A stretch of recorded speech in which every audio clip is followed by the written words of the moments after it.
My mother used to work at a hotel in Washington, D.C. back in the 90s as a housekeeper and maid since she needed money because she was a refugee from Vietnam.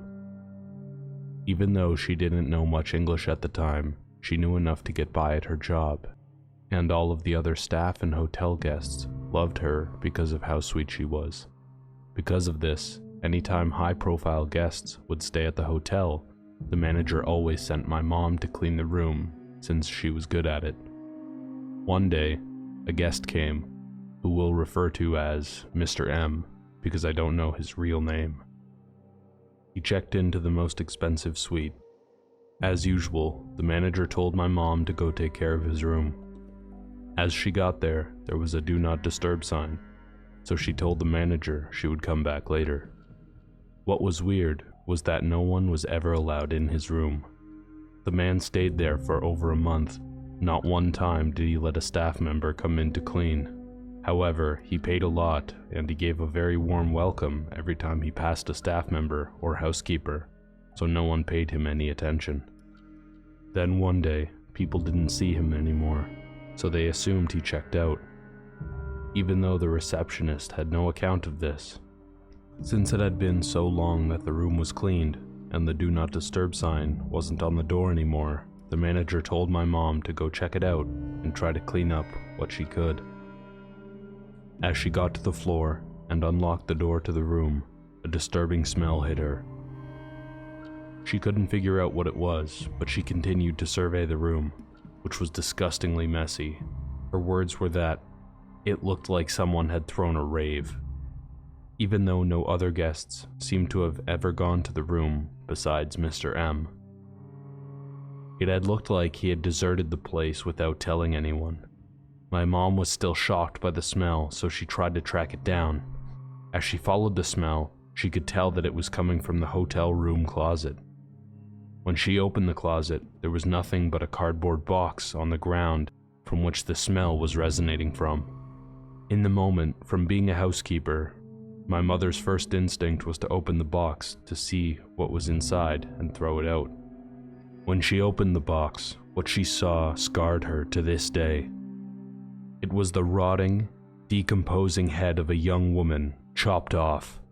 My mother immediately screamed and got out of there, where she fainted in the elevator. Once she woke up, cops were everywhere, and the hotel was like a CSI scene. The manager told her that this gentleman had used a fake credit card to check in. The head of the woman was identified to be like a call girl or prostitute type. Needless to say, my mom quit that day. Several years ago, my college roommate, Emily, worked as the night manager for a newly built hotel. As was par for the course, I would often bring coffee in around 1 or 2 a.m. and chat for a while.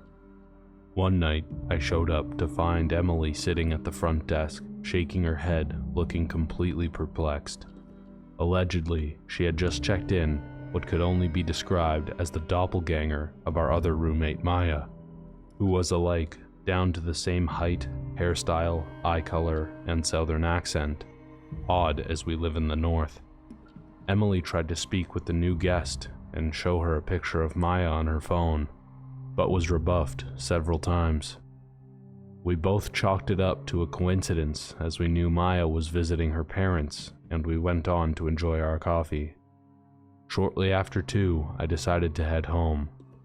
It wasn't until 2:30 when I pulled into our garage that I checked my phone to see a series of texts from Emily to Maya and I at 2:17. Stop.